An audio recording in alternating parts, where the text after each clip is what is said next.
Welcome to our shamanic journey, number 122, to the subject of solitude. And as this winter on the Northeast kind of like drags on, many times people fall into the feeling that it becomes a drag. But I kind of look at winter as obviously a necessary season, obviously, to bring a sense of stillness into our lives, sense of solitude in our lives, to be able to reflect. Just as the tree no longer really is able to blossom and grow, it sits in this dormant state, waiting for the seasons to change. And in its dormancy, perhaps it has the energy of storing energy up for the springtime to fulfill its mission of then giving off leaves and giving off fruit and other types of blossoming. And in our lives itself, when I look at the winter and I look at the snow, and again, as many people complain because it stops them from driving and becoming mobile, I think it gives one the opportunity to be able to sit in solitude. And when I say solitude, we sometimes get the words mixed up between solitude and loneliness. And those are two different feelings, two different actions, and two different intentions. And as we sit here for this particular journey and you're joining me now, I wanted to just explain that solitude really it's an intentional choice to be alone in order to reflect, to listen, and to reconnect with ourselves. And it's different from loneliness because loneliness, basically what happens is it's the feeling of disconnection or emptiness, even when we're around people, around others. And loneliness is that experience of wanting a connection, while solitude is the conscious decision or mindset of practicing being with ourselves in awareness and present with ourselves.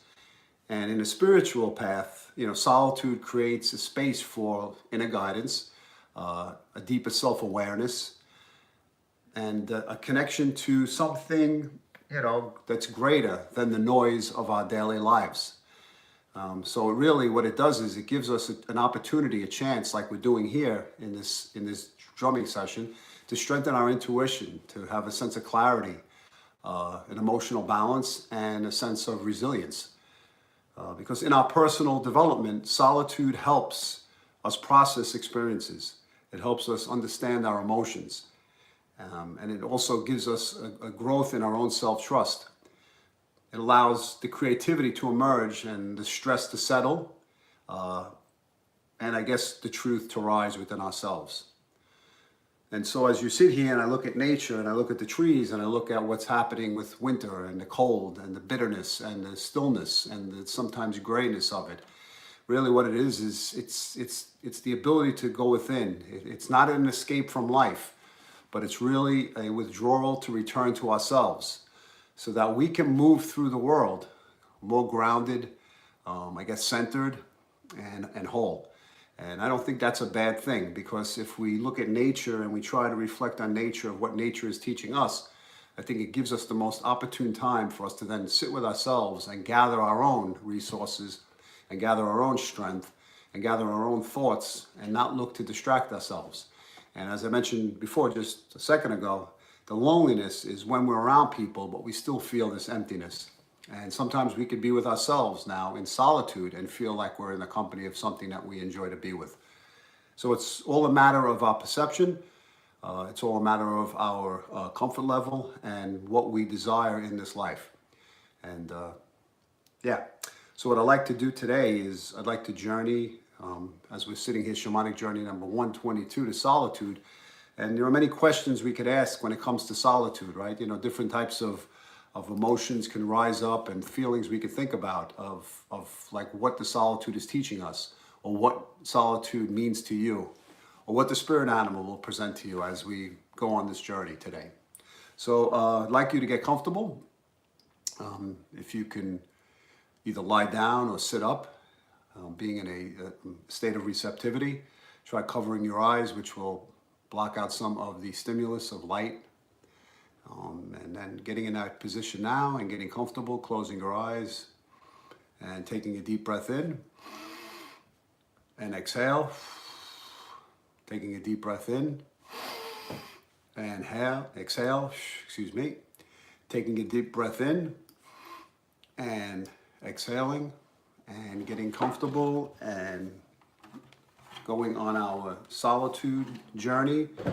And what is the solitude maybe trying to teach me, and how can solitude deepen my spiritual path? What blocks me from embracing solitude on a daily basis? Maybe those are some of the questions. Okay.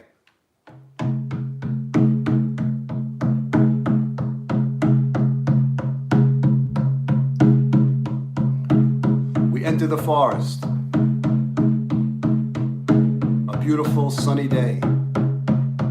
Taking in the forest air. The smell of pine. And the leaves that have fallen from the trees.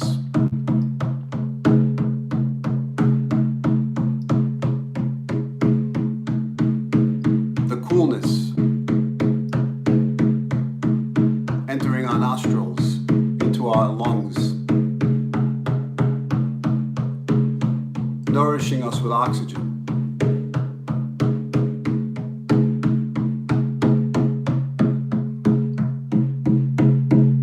Listening to the birds as they whistle.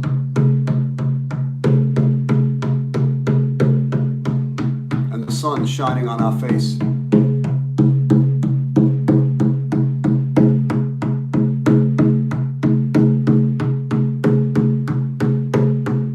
As we continue on the path up ahead,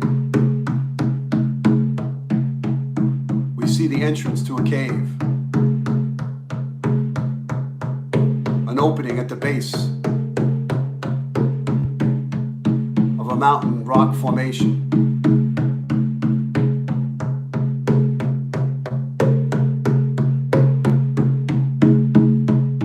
And we use our hands to navigate through the darkness, searching up ahead for the light that shines from the other side.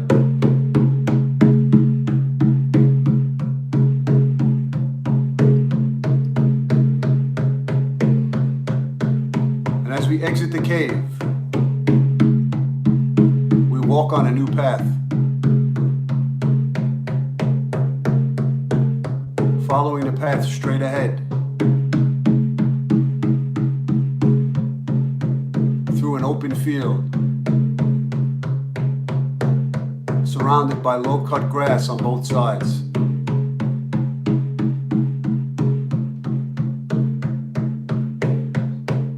The sun shines on our face as we continue to walk.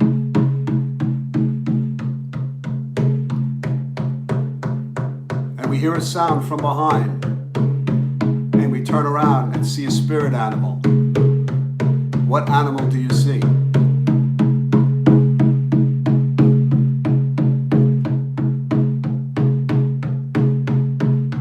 You approach your spirit animal. Present the spirit animal questions about solitude.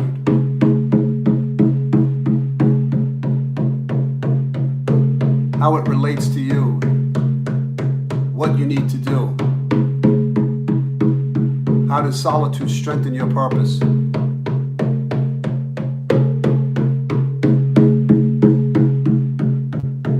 And you listen for the answers.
deep breath in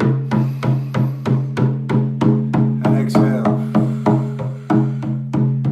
And thank your spirit animal for any information that was passed to you. As you turn around and now head back for the open cave, back on the path. Up ahead, the opening and into its darkness. Using your hands to navigate and searching ahead for the light from the other side.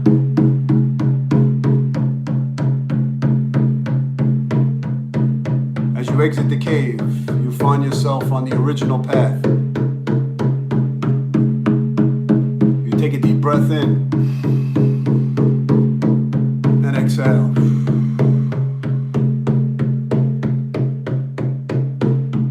As you continue on that path up ahead, to the left is a pine tree. You stop in front of the tree. Put your hands and arms around it.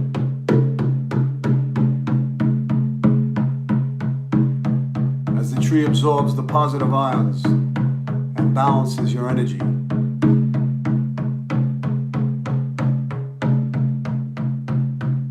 Take a deep breath in and you thank the tree as you release your arms and hands.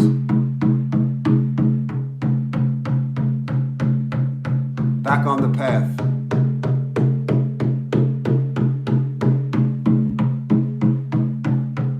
Out of the forest.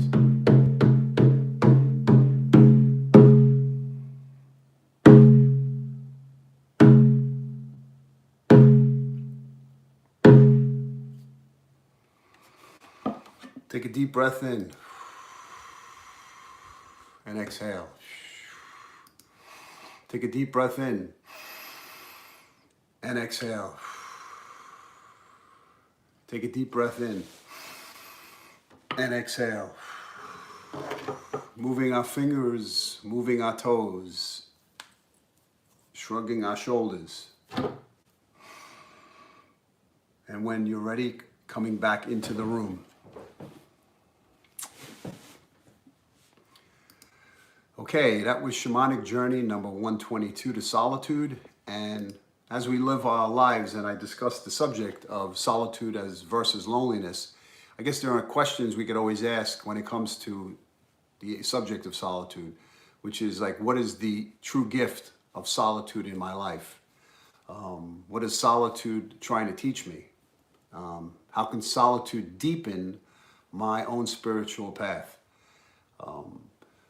Where is my life, and where in my life do I find more healthy solitude, whether it be relationship, whether it be with people? The main thing to keep in mind is that solitude is the intentional choice, right, to be alone. So in order for us to reflect and reconnect with ourselves. And it's much different than loneliness, because loneliness is the feeling of a disconnect or an emptiness, even when we're around certain people or experiences.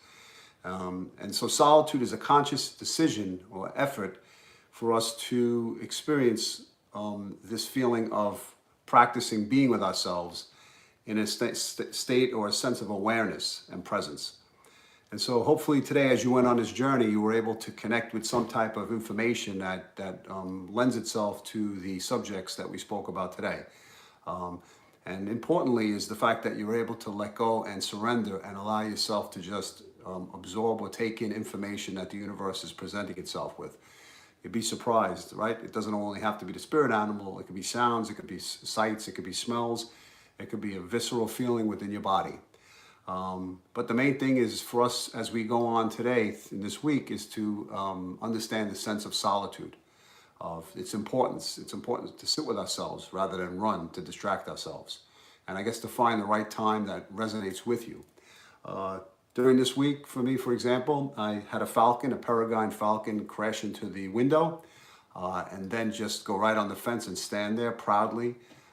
This happened about 3 years ago. It's interesting for me because every morning I ask for a spirit to send me a spirit animal to represent the message for the day, what I need to know. And Peregrine Falcon is very interesting because it's about quick decisions and taking advantage of situations that can guide you for your path.